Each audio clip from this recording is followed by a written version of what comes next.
السلام علیکم دوستو آپ کو پتا ہے کہ اللہ خوش کب ہوتا ہے؟ ایک ایسی بھی چیز ہے جس سے اللہ تعالیٰ بہت خوش ہوتا ہے۔ اگر یہ چیز آپ دیکھیں تو سمجھ جائیں کہ آپ سے اللہ بہت زیادہ خوش ہے۔ تو دوستو اللہ ہمیں ہمیشہ خوش کرتا رہتا ہے۔ اللہ اپنے بندوں کو ہمیشہ خوش کرتا ہے، طرح طرح کی نعمتوں سے نوازتا ہے، طرح طرح کی خوشیاں ہمیں دیتا ہے، بہت ساری چیزیں عطا کرتا ہے، لیکن اس کے باوجود انسان ناشکرا ہے، ہم ناشکرے ہیں۔ اللہ ہمیں اتنی بے پناہ نعمتیں عطا کرتا ہے، اللہ ہمیشہ ہمارا خیال رکھتا ہے، ہماری حفاظت فرماتا ہے، ہر مشکل ہر پریشانی میں ہمارے ساتھ رہتا ہے، اس کے باوجود ہم اس کی ناشکری کرتے ہیں۔ لیکن اللہ ایک کام سے بہت زیادہ خوش ہوتا ہے، اور وہی کام ہم اکثر نہیں کرتے ہیں، پتہ نہیں کیوں، لیکن وہ کام تو بہت آسان ہے، ہمیں چاہیے کہ ہم اکثر وہ کام کرتے رہیں۔ اللہ کو وہ کام بہت بہت بہت پسند ہے۔ تو دوستو اللہ کو کون سا کام پسند ہے وہ بتانے سے پہلے آپ کو ایک واقعہ سناتے ہیں۔ اس واقعے کو سنیے گا اور سمجھیے گا کہ اللہ کو بھی کس طرح سے اللہ کو کیا چیز پسند ہے۔ تو دوستو ایک واقعہ کچھ اس طرح سے ہے کہ ایک مرتبہ ایک شخص اپنا بہت سارا سامان اونٹ پر لاد کر وہ سفر کے ارادے سے نکلا، اور چلتے چلتے وہ ایک صحرا میں ریگستان میں پہنچا۔ ریگستان میں دور دور تک کہیں کچھ نظر نہیں آیا، ایسے ریگستان میں پہنچا، اور اس کے بعد میں جب رات ہوئی تو اس نے سوچا چلو ایک پیڑ کے نیچے رک کر تھوڑی دیر آرام کر لیا جائے۔ تو وہ شخص پیڑ کے نیچے اپنا اونٹ باندھ کر وہیں پر آرام کرنے لگا، اور جیسے ہی جب اس کی آنکھ کھلی تو اس نے کیا دیکھا کہ اس کا اونٹ غائب ہے۔ اب ظاہر سی بات ہے، اونٹ کے اوپر سارا کا سارا سامان لدا ہوا تھا، اب اونٹ غائب ہو گیا۔ آپ سوچ سکتے ہیں کہ اس کی حیرانی، اس کی پریشانی کا عالم کیا ہوگا، وہ کتنا زیادہ پریشان ہوگا، اس کے سر میں کتنی ٹینشن ہوگی، کتنا زیادہ وہ مشکلوں میں گر چکا ہے۔ وہ دور دور تک ڈھونڈنے گیا، لیکن کہیں اس کو اپنے اونٹ کی پتہ سے نہیں چلا۔ وہ دور دور تک یعنی ڈھونڈتے ڈھونڈتے اس کو دوپہر ہو گئی۔ وہ دور دور تک کہیں راستہ بھی نہیں پتہ چل رہا تھا، کیونکہ صرف وہاں پر ریگستان ہی ریگستان نظر آ رہا تھا، اور نہ دور دراز تک پانی۔ دوپہر ہوتے ہوتے اس کو پیاس ستانے لگی، شدت کی پیاس۔ اب جو لوگ ریگستانی علاقوں میں رہتے ہیں یا ریگستانی علاقے میں گئے ہوں گے وہ لوگ جانتے ہوں گے کہ جب آپ ریگستان میں ہوتے ہیں وہاں پر کتنی زیادہ گرمی ہوتی ہے۔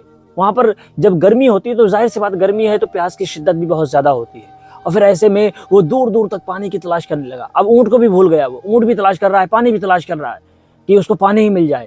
آخر تھک ہار گیا، وہ بہت زیادہ ہو گیا، ایک دن ہو گئے، 2 دن ہو گئے، اس کو اونٹ نہ ملا نہ پانی ملا۔ اب آخر کار وہ تھک ہار کر اپنی موت کا انتظار کرنے لگا۔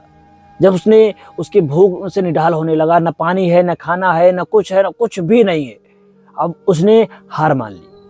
اب وہ ہار مان کر ایک پیڑ کے نیچے لیٹ گیا، یعنی اپنی موت کا انتظار کرنے لگا کہ بس اب نہیں کچھ ہوگا، اب موت آ جائے۔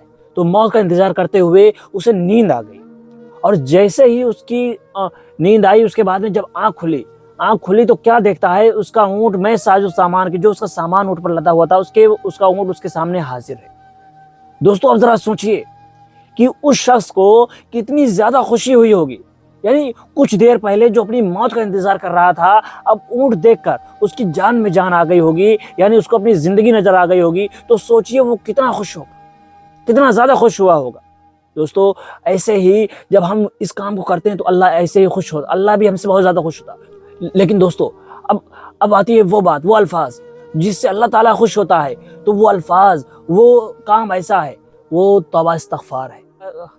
جب اللہ تعالیٰ نے انسان کو بنایا نا، تبھی فرشتوں نے کہا تھا اے اللہ تو ایسی مخلوق بنا رہا ہے جو آگے شر و فساد پھیلائیں گے، بہت تماشا کریں گے، شر و فساد پھیلاتے پھریں گے۔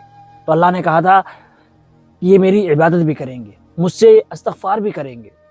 تو دوستو جب بندہ اللہ سے استغفار کرتا ہے، یعنی اللہ تعالیٰ سے جب اپنے گناہوں کی معافی مانگتا ہے نا، تو اللہ تعالیٰ بہت خوش ہوتا ہے۔ اللہ جانتا ہے کہ یہ گناہ کریں گے، اللہ معاف کرنے والا ہے، لیکن اللہ خوش اس بات سے ہوتا ہے کہ یہ بندہ ہم سے معافی مانگ رہا ہے۔ تو ہمیں چاہیے کہ ہم اللہ تعالیٰ سے زیادہ استغفار کریں، اللہ سے اپنے گناہوں کی معافی مانگیں۔ دوستو سوچیے ذرا، جب اللہ اتنے چھوٹے سے کام سے خوش ہو رہا ہے، جب اللہ اتنے چھوٹے سے کام سے خوش ہو جاتا ہے تو ہمیں کیا چاہیے؟ بھئی ہمیں تو چاہیے کہ ہمارا وقت اللہ سے معافی مانگتے رہیں، یا اللہ ہمیں معاف فرما دے۔ استغفر اللہ الذی لا الہ الا هو الحی القیوم، استغفر اللہ الذی لا الہ الا هو الحی القیوم۔ ہمیں معافی مانگنے میں کیا جا رہا ہے؟ مانگتے رہے اللہ سے معافی، اللہ خوش ہو رہا ہے، اور یاد رکھیں کہ جب بھی آپ کو معافی کی توفیق ملے، توبہ کی توفیق ملے، تو سمجھ لینا کہ آپ سے اللہ خوش ہے، اللہ آپ سے خوش ہے، تبھی آپ کو وہ توبہ کی توفیق دے رہا ہے۔ اگر آپ کو توبہ کی توفیق نہیں مل رہی ہے تو اس کا مطلب اللہ تعالیٰ آپ سے ناراض ہے۔ اللہ کو راضی کریں، اللہ سے توبہ استغفار کریں، اپنے گناہوں کی معافی مانگیں۔ تو دوستو یہ چھوٹا سا کام ہے، اس کو اپنا معمول بنا لیں، انشاءاللہ زندگی سفل ہو جائے گی، آخرت بھی کامیاب ہو جائے گی۔ تو دوستو اگر آپ کو ویڈیو پسند آئی ہے تو اس کو شیئر ضرور کرنا، اور ملتے ہیں اگلی ویڈیو میں۔ السلام علیکم۔